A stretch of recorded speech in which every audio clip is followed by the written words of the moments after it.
Jusqu'à midi, vous écoutez Samedi de lire avec Amélie Boivin-Infield au FM 103.7. Ce matin, j'ai le grand bonheur de recevoir l'auteure Ginette Durand-Brault. Bonjour, Madame Durand-Brault, vous allez bien? Je vais très bien et je vous dis bonjour aussi. Si vous pouvez juste rapprocher un petit peu le micro de vous pour qu'on vous entende très, très bien. Madame Durand-Brault, j'aimerais ça qu'on parle un peu de vous. Vous avez toujours rêvé d'écrire, si j'ai bien lu ce qui se documente sur vous. Oui, c'est un très, très vieux rêve. En fait, en écrivant, j'ai renoué avec un désir qui datait de, ça vous dira mon âge, mais au moins 60 ans. Et j'avais commencé à écrire un journal à l'âge de 13 ans. Je me souviens, j'étais en pleine classe ce jour-là. Je ne l'ai jamais oublié. Je l'ai encore derrière le petit calepin. Ah oui? Et donc, la vie a voulu que je fasse des études classiques à Montréal, puis qu'ensuite, je m'oriente en droit. Je ne sais pas encore aujourd'hui pourquoi. Ah non? Non. Et bon, j'ai fait l'avocate. J'ai été avocate d'enfants pendant des années. Ensuite, j'ai été nommée juge à la cour au tribunal de la jeunesse.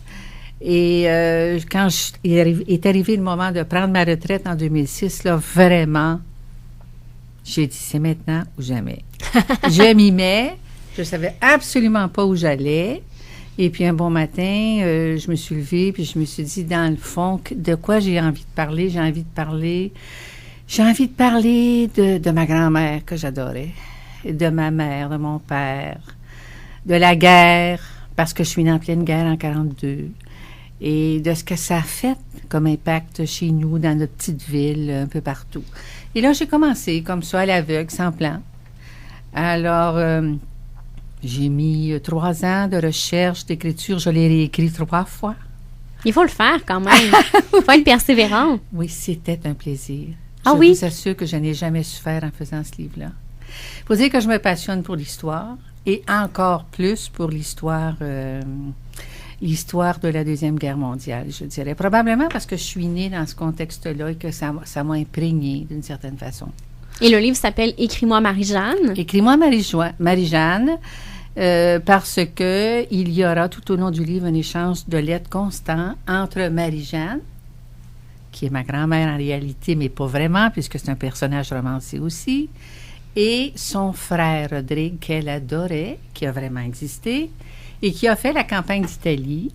Et donc, tous les deux s'écrivent et se racontent mutuellement l'évolution des choses et reviennent sur leur passé et découvrent des choses par rapport à leur passé commun dans leur famille et en sortent finalement assez transformés.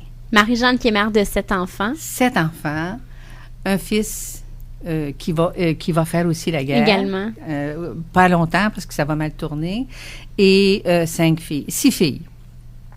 Dont une qui est incarnée, qui s'appelle Marie, et que je vais suivre plus particulièrement, et qui, dans le fond, est inspirée du personnage de ma mère, qui s'appelait Marie-Paul.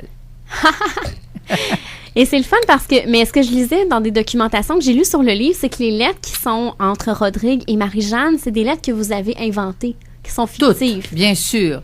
Cette correspondance-là n'a pas existé. Je l'ai carrément inventée pour permettre justement aux personnages, donc pour créer cette dynamique entre les deux personnages, entre Marie-Jeanne qui est à Saint-Jérôme dans sa cuisine avec sa famille, qui se débrouille avec ses problèmes de famille, de pauvreté et tout, et lui là-bas qui fait l'expérience du voyage, de la guerre, de l'horreur, de l'amour, parce qu'il lui arrive des tas de choses, belles et pas belles, mais très belles aussi, hein? Oui. Vous en conviendrez. Et donc, la correspondance a été inventée pour permettre justement à l'action d'arriver, pour l'exprimer, et aussi pour une autre raison qui, elle, est plus formelle, c'est qu'il y a des niveaux de langage différents au Québec. On le sait, quand les gens se parlent ensemble dans leur cuisine, ils se parlent ordinaire, comme on dit en québécois. Mm-hmm. Mais quand ils s'écrivent et qu'ils sont un peu instruits comme Rodrigue l'était, ils ont un style beaucoup plus élaboré. Et dans le fond, ça me permettait de faire dire à Rodrigue les choses d'une façon beaucoup plus littéraire, beaucoup plus approfondie, plus recherchée, plus émouvante d'une certaine façon, et de laisser du côté de Marie-Jeanne un langage plus simple, un langage plus collé au langage parlé de nos gens, qui est aussi très beau. Et est-ce que vous aviez en tête, depuis longtemps, d'écrire ce livre-là? Non, pas du tout. Aucunement? Je vous assure que je ne suis pas partie avec aucun plan. Ah non? Non, pas du tout. Pas du tout. C'est vraiment... J'ai marché comme un aveugle dans une forêt qui m'attendait, dans le fond. J'ai pris le premier sentier et puis j'ai marché, puis j'ai rencontré les gens que j'ai rencontrés, dont j'ai parlé dans le livre. Voilà. Et quand vous étiez petite, est-ce que vous posiez des questions à votre grand-mère? Oui, je posais des questions à ma grand-mère, mais quand j'étais petite, ce qui m'a beaucoup frappée, c'est le personnage de Félix dans le roman. Dans la réalité, il s'appelait Roger. C'était le fils de ma grand-mère, le frère de ma mère, un bonhomme qui avait des gros problèmes d'alcoolisme. Il a fait la guerre, comme je le disais, il était en Angleterre, il a fait Dieppe. Et il a été blessé à Dieppe gravement, il a été rapatrié. Il a eu de la misère toute sa vie, mon oncle Roger. Mais mon oncle Roger, quand il venait chez nous le soir, il n'y avait pas de télé. On est en 1951, 52. Il s'assoyait et il racontait qu'est-ce qui lui est arrivé.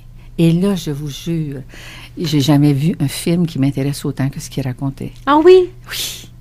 Et puis alors, en écoutant mon oncle Roger, là aussi, il s'est probablement semé quelque chose qui m'est revenu quand j'ai voulu me mettre à écrire, dans le fond. Et je serais curieuse de vous demander, comme c'est assez personnel, ce roman-là, oui. Comment votre famille a réagi lorsque vous avez publié ce roman-là? Bien. D'abord, mes tantes sont mortes, malheureusement. Ma mère est morte, mon père, tous ces gens-là sont partis. J'ai beaucoup de réactions de mes cousins qui sont absolument ravis parce qu'ils retrouvent... j'ai même eu un mot dans le magazine La Semaine de Claude Charon, qui est mon cousin. Ah, je savais pas. Et dont la maman s'appelait Janine, et qui est dans le roman Juliette. Ah! Voyez-vous? C'est un tout petit monde. Alors, en général, je peux vous dire que je reçois beaucoup de messages de gens que j'ai connus quand j'étais petite aussi, qui disent, coudonc, là, c'est-tu ta grand-mère qu'on a connue avec ses petites lunettes rondes? Là, je dis, ben oui, c'est elle. Ah, c'est un beau souvenir, un beau cadeau que vous avez fait à la famille. Et oui, je pense que c'est reçu comme ça. C'est tant mieux. C'est un bénéfice de plus à avoir écrit, je trouve, ça. D'avoir fait plaisir à beaucoup de gens de ma famille. Et ça permet... Est-ce que vous avez des enfants, madame? Oh oui. C'est un beau cadeau pour vos enfants de connaître votre passé. Oui, leur passé aussi. Oui, qui est en quelque sorte leur passé qu'ils ne connaissent pas, mais qui est quelque part inscrit dans leur gène. Hein? Parce que tout ce qu'on a vécu, tout ce que les gens ont vécu avant nous, n'oubliez pas, on le porte. Et les gens, on s'en rend pas compte, mais on porte plus le passé. On se porte vers l'avenir, mais on porte le passé. Ça, c'est sûr. Le roman se termine quand Rodrigue écrit à sa sœur Marie-Jeanne qu'il va rentrer à Saint-Jérôme. Le roman se passe à Saint-Jérôme. Une partie, en fait, du roman. Oui. Vous êtes originaire de Saint-Jérôme? Tout à fait. C'est la raison pour laquelle vous avez décidé de mettre ça dans le livre? Oui. Il revient chez lui. Il revient à Saint-Jérôme. Il est un peu itinérant.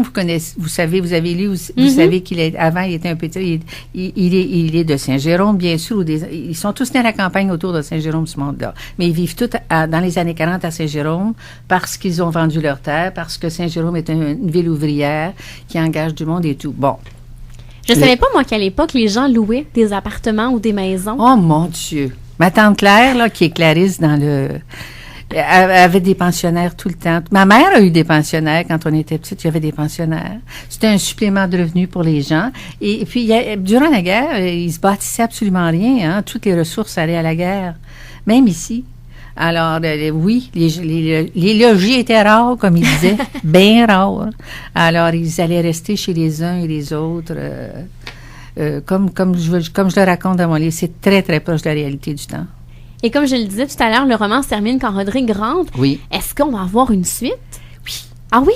Oui. Êtes-vous en train d'écrire ça? Oui. Oh! Oui. J'ai commencé, et là, ça va être l'après-guerre. Donc, à date, vous savez, là aussi, je m'en vais un pataton, mais quand même, j'ai appris du premier livre. Je ne vais pas l'écrire 3 fois. Je sais où je m'en vais. Je sais comment mes personnages vont évoluer. Alors, ça va reprendre vers 1947. Puis là, il y a déjà des choses qui s'articulent. Je peut-être... je sais pas, un petit 30 pages d'écrit déjà, un plan de fait. Oui. J'ai beaucoup de demandes pour une suite à ce livre-là. Alors, on devrait avoir ça, d'ici 2 ans? Non? Oh oui, mais Oui. moins si possible. OK. Moins si possible. J'ai moins de recherche historique à faire parce que j'en ai eu beaucoup à faire pour la première. La campagne d'Italie, là, où je promène, Rodrigue, je peux vous dire que je pourrais passer un examen d'histoire avec facilité. J'ai tout appris, j'ai tout lu. J'ai beaucoup cherché. Alors, pour la période là, qui s'en vient, qui va aller jusqu'à la Révolution tranquille, le début de la Révolution, 1960, OK. la mort de Duplessis. Ah, OK. C'est bien important, ça, la mort de Duplessis. Là, ben, c'est plus contemporain et c'est plus facile d'avoir accès. Donc, j'ai moins de recherches à faire. Le terrain plus facile à déblayer. J'espère avant 2 ans, en tout cas. On me le demande le plus tôt possible. On va se croiser les doigts pour que ce soit le plus rapidement possible. Madame Durand-Brou, on va à la musique et on se reparle dans les prochains instants.